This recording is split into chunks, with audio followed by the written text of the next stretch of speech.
There was the Great Depression, the Great Recession, and now the Great Consolidation, a historic transfer of wealth and power from the middle class to the already wealthy and well-connected. Big government and big business are dismantling and reshaping the American economy. It works for them. They are bigger, stronger, and richer than ever. But it doesn't work for most Americans. This is especially true for the engine of economic growth, the small business owner. More than 30 million small businesses account for about half the GDP and jobs in America. The other half of the economy is concentrated in around 20,000 big companies.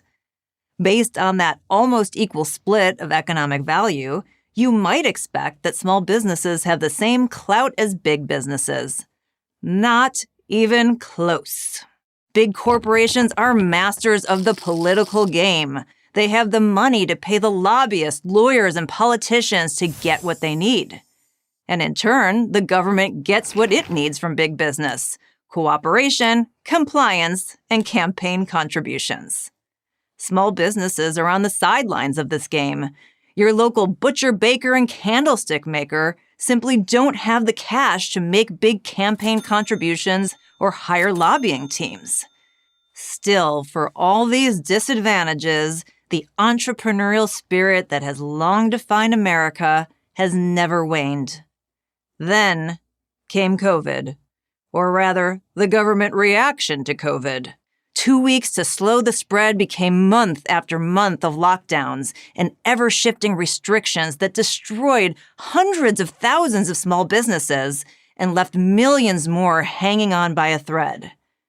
Big firms were deemed essential and allowed to stay open, while small businesses were subjected to punishing lockdown orders and forced to close in part or in full. The hypocrisy presented by this government edict, big box open, mom and pop not, was obvious for all to see.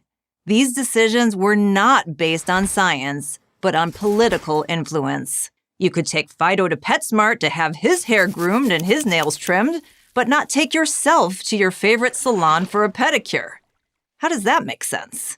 Or how about this example? In Los Angeles, the Pineapple Hill Saloon and Grill was forced to close its outdoor dining area, while a movie production hosted a catering tent serving food to its cast and crew in the same parking lot that the restaurant had been forced to abandon. The results of this arrangement weren't hard to predict. Spending that couldn't be done at small businesses was shifted to the ones that were open: big businesses. In this environment, small businesses were too small to succeed, not because of anything they did, but because the government wouldn't allow them to serve their customers. All their work, money, and hopes and dreams were crushed by government mandate. It was the worst of times for the little guy, and the best of times for the big guys, big business and big government. As big government flexed its power with lockdowns and spending, and the Federal Reserve pumped money into the markets, big businesses and their investors did great. 7 technology companies alone gained more than $3 trillion in value, and the wealthiest became even wealthier. Now, big business isn't bad in its own right. After all, every big business started as a small one.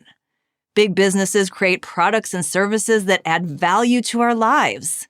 Nobody should begrudge them making millions or even billions in profit. That is, if it's done on merit. It is a big problem, though, when it is done through the government limiting or even shutting down the competition. Small business. That's not free market capitalism. That's cronyism. And there's no evidence that this trend, big government and big business getting bigger, is going to end anytime soon. Who's going to stop it? Not big business. It always benefits from less competition. Not big government. Small business owners are too hard to control. It's much easier to manage a handful of big corporations feeding at the government trough than millions of entrepreneurs who just want to pursue economic freedom. If we are not careful, the great consolidation will end with big business and big government fully in control. That means less choice in products and services, less choice in jobs, less innovation, and more barriers to wealth creation. Big does not equal better. At some point, it usually means worse. But we're not powerless. We have the dollars and we have the votes. It's time we use them before we lose them.